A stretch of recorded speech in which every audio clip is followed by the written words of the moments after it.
जी welcome हो गया आप सबका एक और वीडियो के अंदर। कल से शुरू होने जा रही है इंडिया वर्सेस न्यूजीलैंड की ओडीआई सीरीज। अभी एक ओडीआई सीरीज जीत चुके हैं, व्हाइट वॉश कर चुके हैं, दोबारा से सीरीज शुरू होने जा रही है। ब्रेकिंग न्यूज आपको दे देते हैं आज की। श्रेयस अय्यर रूल आउट हो चुके हैं, उनकी जगह रजित लड़का आया है। श्रेयस अय्यर बाहर हो गए, उनको बैक का थोड़ा पेन का इशू था तो इस वजह से उनको टीम से निकाल दिया।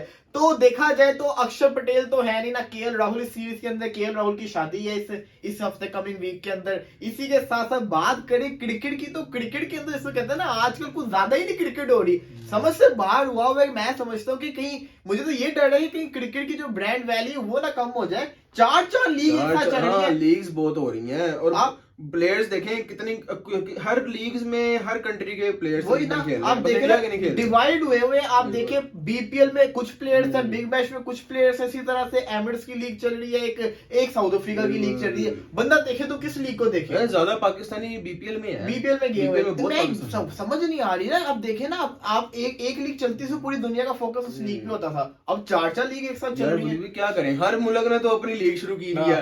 आईपीएल के बाद जो लीग शुरू हुई नहीं, ये चीज में ये हम कहते समझते हैं कि फायदा कि आईपीएल के टाइम में कोई और लीग नहीं होती और पीएसएल के टाइम पे कोई और लीग नहीं होती। ये एक थोड़ा बेनिफिट है, वरना तो अगर कोई और लीग होने लगी तो वैसे ही जिसको कहते हैं ना खत्म हो जाएगी। बात करते हैं इंडिया वर्सेस न्यूजीलैंड के मैच के प्रीव्यू की।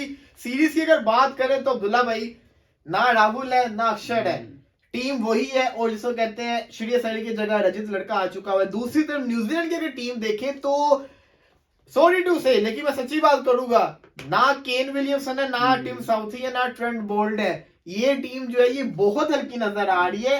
पाकिस्तान के गेम से चलो थोड़ी जिसको कहते हैं ना थोड़ी सी अच्छी थी, क्योंकि साउथी था। लेकिन जो अब इंडिया की है ना टॉम लैंथम की कैप्टनसी के अंदर, इस टीम की बॉलिंग अगर आप देखिए, लोकी फर्ग्यूसन एक सीनियर बॉलर है, उसके अलावा तो कोई बॉलर है ही नहीं। कोई ऐसा बॉलर है ही नहीं जो उसको कहते हैं इंडिया को टफ टाइम दे सके। तो मैं तो वही देख रहा था।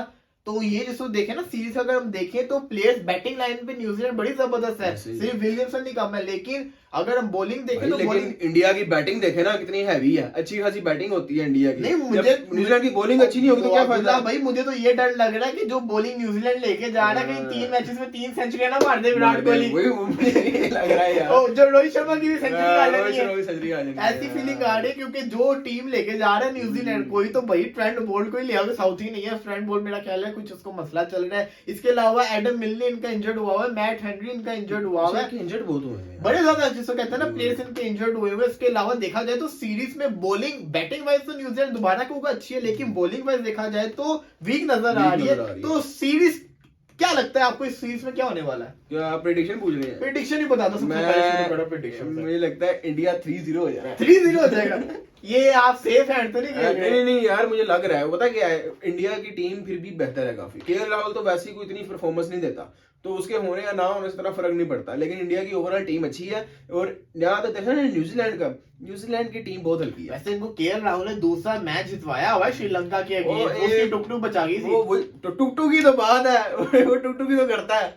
आप यही देखे ना, वो टुकटुक करता है इसलिए मुझे तो आ गया था। अब इंडिया को टुकटुक की बहुत कम जरूरत पड़ती है। वैसे वो अक्सर वो अटैकिंग क्रिकेट खेलते हैं, तो वो बड़ी कम। मुझे नहीं लगता केएल राहुल से कोई फर्क पड़ेगा। लेकिन ये न्यूजीलैंड की टीम बहुत हल्की है, मुझे लगता है ये हार जाएंगे। न्यूजीलैंड की टीम आप 3-0 कह रहे हैं। अगर फॉर एग्जांपल 3-0 नहीं भी होता तो 2-1 तो लाजमी इंडिया जीतेगा। 2-1 तो लाजमी। वैसे टीम की अगर बात करें इंडिया की टीम की, तो जो मुझे लगता है प्लेइंग 11 ईशान किशन आएंगे, उसकी जगह केएल राहुल की जगह। इसी के साथ साथ सूर्य कुमार यादव आएंगे श्रेयस अय्यर की जगह। अक्षर पटेल की जगह कौन आएगा? शहबाज अहमद आएगा या वाशिंगटन आएगा? इसमें मुझे डाउट है।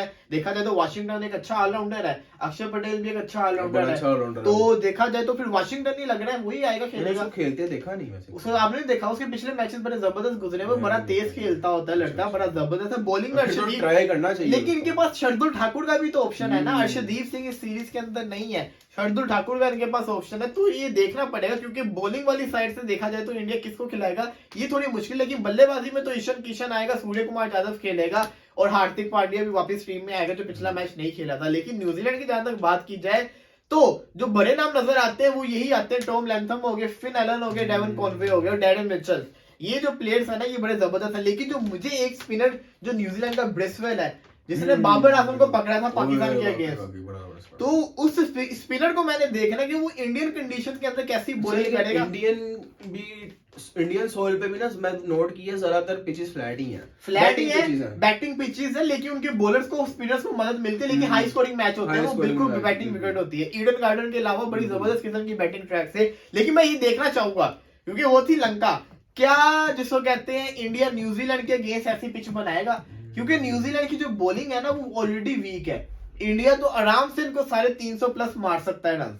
ऐसे ही है। तो इंडिया को जो असल मुश्किल आएगी वो यहाँ आएगी कि जब न्यूजीलैंड बल्लेबाजी करने आएगा, क्योंकि बल्लेबाजी उनकी स्ट्रांग है, सिवाय केन विलियमसन के उनके पास सारे प्लेयर्स हैं। तो यहाँ पे देखना है कि इंडिया क्या मतलब कि बॉलिंग पिच बना के थोड़ा लेकिन सेफ आप एंड देखें खेलेगा ना, या फ्लैट विकेट। आप ये देखें जब पाकिस्तान में मैचेस हुए हैं न्यूजीलैंड के, तो केन विलियमसन के होते हुए भी न्यूजीलैंड कोई बड़ा टारगेट नहीं दे पाया है। तो और अब उधर तो केन विलियमसन है ही नहीं, तो फिर न्यूजीलैंड क्या टारगेट दे? मुझे नहीं लगता अगर वो पहले खेलेंगे तो 250-300 से ज्यादा कर पाएंगे, और अगर 250-300 हुए ना तो इंडिया बड़े आराम से चेस कर जाएगा। और इंडिया अगर पहले खेला तो 350 से ऊपर ही जाना स्कोर, क्योंकि न्यूजीलैंड की बैटिंग तो बॉलिंग तो इतनी है नहीं। तो इसलिए मैंने प्रेडिक्शन यही दी है कि यहाँ तो 2-1 या तो 3-0, मुझे तो ज्यादा लग रहा है 3-0 ही लग रहा है। न्यूजीलैंड की बॉलिंग की फास्ट बॉलिंग इनकी वीक है, लेकिन इनके पास स्पिनर्स अभी भी दमदार है, ईस्टोदी हो गया, मिचेल स्टैटनर हो गया, ब्रेसन हो गया, वो भी लेकिन वो सीरीज में साथ गया वो फिट हो गया होगा अभी तक, क्योंकि उसने डाई मारी थी ना पाकिस्तान के गेम। तो स्पिन तो जबरदस्त है न्यूजीलैंड की, लेकिन फास्ट बॉलिंग में इसको कहते हैं ना थोड़ी मुश्किलात इनको पेश आएंगी। 30 ओवर तो ये अच्छे निकाल लेंगे, पाकिस्तान के गेम में इनके स्पिनर्स ही पड़ रहे थे, लेकिन देखना ये कि लोकी फर्ग्यूसन कैसी बॉलिंग करेगा, क्योंकि वो लीड करेगा इस बैक को। इसी के साथ साथ जो एक और 5वां बॉलर होगा जो साउथी नहीं है उसकी जगह जो खेलेगा, वो देखना कि वो कैसी परफॉर्मेंस दिखाएगा। तो जहां तक बात रही, आपने तो बता दिया कि 3-0 या 2-1। मैं बड़ा 3-0 ही लगा। इस दफा मैं बड़ा कंफ्यूज हूं, मैं क्या पिक करूं, क्योंकि इस दफा प्रेडिक्शन वो करनी है। आप 3-0 न्यूजीलैंड कर लें। नहीं मैं नहीं करूंगा, ऐसी गलती नहीं मैं करूंगा, ना 3-0 न्यूजीलैंड मैं नहीं ले सकता, क्योंकि हाँ 2-1 मैं इंडिया कर सकता हूँ, लेकिन 3-0 न्यूजीलैंड नहीं कर सकता, ना 3-0 इंडिया कर सकता हूँ। चले मुझे लगता है कि इंडिया 2-1 से जीतेगी ये सीरीज। जीतना तो इंडिया नहीं है। और रही बात प्लेयर्स की, पहले आप बताएं आपको क्या लगता है? प्लेयर्स में मुझे सबसे बेहतर मुझे लग रहा है विराट कोहली जो है ना, वो तो ऐसी 3 में से 2 मैचेस में तो मुझे लगता है वो सेंचुरी कर ही देगा, सेंचुरी मार देगा। रोहित शर्मा बड़ा अच्छा इम्पैक्ट डालेगा। मुझे अगर सूर्य कुमार यादव खेलता है ना, तो मुझे लगता है कि भाई वो एक मैच में कम से कम अगेंस्ट न्यूजीलैंड जो सीरीज हुई थी, न्यूजीलैंड के अंदर सेंचुरी मार के आए थे T20 वही मैं कह रहा हूँ ना कि कम से कम अगर सूर्य कुमार यादव को चांस मिलना चाहिए। अभी उसका बेचारे का एक मैच हुआ है ओडीआई में, उसके ऊपर जज नहीं करना चाहिए, उसको जरा आगे और बहुत चांसेस हमें देने चाहिए, और उसको जरा ऊपर खिलाना चाहिए।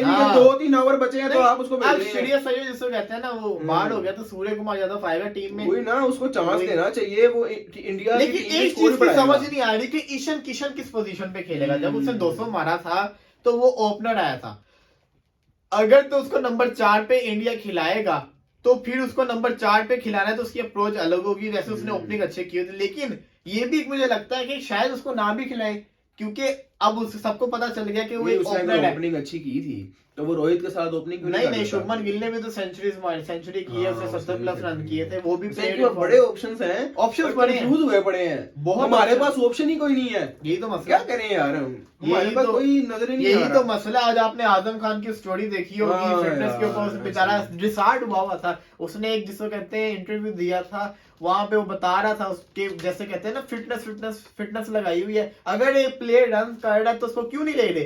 यही मसला इंडिया का भी है, सरफराज खान और आजम खान का यही हिसाब है, थोड़े दोनों किसको कहते हैं ना थोड़े हेल्दी हैं, लेकिन वो जिसको कहते हैं इतने रन करते हैं। उसने अभी रणजी ट्रॉफी में फिर सेंचुरी मार दी आज, ये उसका कोच ने अपनी टोपी उतार के ऐसे रख दी कि खुशी से कि मतलब कि अखीर हो गया, उसको सिलेक्ट नहीं कर रहे। यहाँ से आजम खान का ये हाल है। लेकिन पता क्या है, अगर तो हमारे पास होते ना बड़े ऑप्शन, 2-3 ऑप्शंस होते मिडिल ऑर्डर में, तो चले ठीक है आप आजम खान को ना लें, अगर कोई बड़ा अच्छा मिडिल ऑर्डर में हमें परफॉर्म करके दे रहा है। लेकिन हमारे पास अब ऑप्शन ही नहीं है, हमें कोई परफॉर्म ही नहीं करके दे रहा। हमारे इस वक्त आजम खान हमारे मिडिल ऑर्डर की रिक्वायरमेंट है, उसको आप छोड़ दे फिटनेस को, कम से कम उसको ओडीआई में तो ट्राई करें ना। वर्ल्ड कप आ रहा है, उसको ओडीआई में चांस देके देखें, हो सकता है कि वो अच्छा खेल ले। मुझे उम्मीद है कि वो अच्छा खेल लेगा, क्योंकि उसकी सबसे बड़ी वजह पता क्या है, वो आके सेट हो जाता है, वो ज्यादा बॉल्स भी नहीं लेता, वो बीट भी नहीं इतना करता, वो बंदा खेलता भी तेज है और वो बना ही मिडिल ऑर्डर के लिए है। देखिए वो प्रॉपर हिट करता है जब करता है भाई, वो मिडिल ऑर्डर का बैट्समैन है, वो ये नहीं कि ऊपर से नीचे तो मुझे आज फर्स्ट मुझे लगता बुरा है फील हुआ कि हम जिसको कहते हैं ना कुछ ज्यादा ही लोगों को क्रिटिसाइज कर देते, इतना करना नहीं चाहिए, लोग फील करते हैं। जब एक बंदा परफॉर्मेंस दे रहा है ना तो इसका मतलब है कि उसको यूज कर लो, क्योंकि उसकी बात बड़ी अच्छी थी, बहुत अच्छी परफॉर्मेंस दे रहा है। उसकी बात अच्छी थी कि भाई देखो कि अगर एक बंदा रन कर रहा है तो उसको ले लो ना, जाके आपको फिटनेस का क्या करना अगर एक बंदा रन ही नहीं कर रहा, उसकी फिटनेस अच्छी आपने उसको रखा हुआ है। एक बंदा जो लगातार रन करे जा रहा है, फिटनेस अच्छी नहीं है तो इसलिए नहीं रख रहे, और भाई ज्यादा से ज्यादा अनफिट ही हो जाएगा ना यार। वैसे एक मुझे पता क्या है, अभी अगला जब भी सीरीज हमारी न्यूजीलैंड के साथ होगी ना, मुझे लगता है इसको एक चांस देना चाहिए, चांस डिजर्व करता है। तो देखते हैं पीएसएल में क्या करता है। लेकिन मसला बताओ यहाँ पे आया था अब्दुल्ला भाई कि आपके पास विकेट कीपर बल्लेबाज है रिजवान, फिर आपके पास आता है हारिस, फिर आपके पास आजम खान। आजम खान को आप एज अ फील्डर खिलाएंगे? आजम खान फिर विकेट कीपर ही ऐसा विकेट कीपर आएगा तो बहुत बड़ा रिस्क है। हाँ। जब वो एज अ प्लेयर आके फील्ड में करेगा तब भी मसला है, यहाँ पे आके फील्डिंग में उसका बहुत मसला आएगा। ये बात बाकी आपकी, ये मसला आता है सारा। ये बात बाकी ठीक। और कहते मैंने बड़े प्लेयर्स को कहते सुना कि भाई फील्डर जो है ना वो अच्छा हो, वो बहुत रन बचा जाता है। शादाब खान जडेजा आपके सामने बड़े रन बचा जाते हैं कि इतने रन वो करते नहीं जितने बचा जाते हैं। बिल्कुल बिल्कुल ऐसा ही है। तो ये एक बड़ा मसला है। अगर तो आप रिजवान को फिर as a keeper wicket keeper क्या फील्डर पे खड़ा करेंगे, फील्डिंग पे खड़ा करेंगे उसको, क्योंकि वो भी बड़ा जबरदस्त विकेट कीपर है और वो रेगुलर है, और आजम खान भी लेकिन रेगुलर। वाकई ये तो बड़ा कंफ्यूजन वाली बात हो गई है।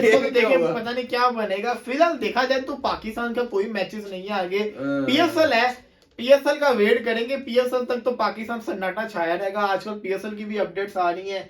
अली सेठी ने गाना गाना था लेकिन अब वो नहीं गा रहे। आप जिसको कहते हैं कि ना पता नहीं यार अली जफर को क्यों नहीं लेते यार, शायद अली जफर ही गए, सोर्सेस बता रहे हैं। पहले तीन पीएसएल के गाने बड़े अच्छे। और ये भी सुनने में आ रहा है कि कोयटा में मैचेस नहीं होंगे। हाँ मैंने सुना था, कह रहे थे अगर शायद एक मिल जाए, लेकिन मुझे लगता वो एग्जीबिशन मैच 5 फरवरी को करवा रहे हैं ना, पाकिस्तानी प्लेयर्स उस मैच में खेलेंगे। लेकिन पीएसएल के मैचेस जिसको कहते हैं 99% हो गए। 4 तो वेन्यूज में होंगे ना, 4 वेन्यूज में होंगे। वो जो लाहौर कराची की कहानी थी ना स्टेटो, वो लाहौर कराची ने कहते हैं कि ऐसी गलत फेक न्यूज़, लाहौर कराची पिंडी और मुल्तान बिल्कुल। चलिए ये ठीक है। 4 अगले साल अरबाब नियाज भी होगा। अल्लाह करे वो रफी स्टेडियम बन जाए, उसको टाइम लगेगा बहुत यार, उसको बनना बड़े देर से बनना। हाँ उसको टाइम लगेगा बहुत बनने में। खैर जिसको कहते हैं कि आपका 3-0 का वोट है। हाँ 3-0 का, मेरा 2-1 का वोट है। आपने कहा कोहली, और इसके अलावा मैंने सूर्य कुमार यादव की मैं बात कर रहा था कि मुझे लगता है कि वो इस सीरीज में ना वो अच्छा खेल जाएगा। एटलीस्ट वो 50 या 100 मुझे लगता है कि इस सीरीज में शायद आ जाए उसका। आपका मुझे लगता है कि भाई 2-1 से इंडिया इस सीरीज जीतेगा। और जहां तक बात रही प्लेयर्स की, तो भाई लगता है कि विराट कोहली 150 प्लस रन करेंगे इस सीरीज के अंदर। मुझे ऐसी फीलिंग आ रही है। इसी तरह रोहित शर्मा की अगर मैं बात करूं तो रोहित शर्मा के 3 मैचेस के अंदर 250 लाजमी आने वाले हैं, ये मुझे लगता है। और बाकी बॉलिंग का कुछ नहीं कह सकते। सूर्य कुमार यादव का मैं कुछ नहीं कह सकता क्योंकि T20 में तो उसको देखा है, ओडीआई के अंदर उसकी परफॉर्मेंस जो है ना वो ड्यू है अभी तक। तो लेट्स सी, देखते हैं क्या होगा। फिलहाल जिसको कहते हैं इजाजत दीजिए, इंशाल्लाह कल मैच के साथ आपके साथ जुड़ेंगे। मैच के दौरान ट्विटर पे स्पेस भी करेंगे क्योंकि मैच सामने देख रहे होंगे, आपके साथ तबसरे भी करेंगे। तब तक के लिए इजाजत दीजिए, इंशाल्लाह दोबारा मिलेंगे। अल्लाह हाफिज।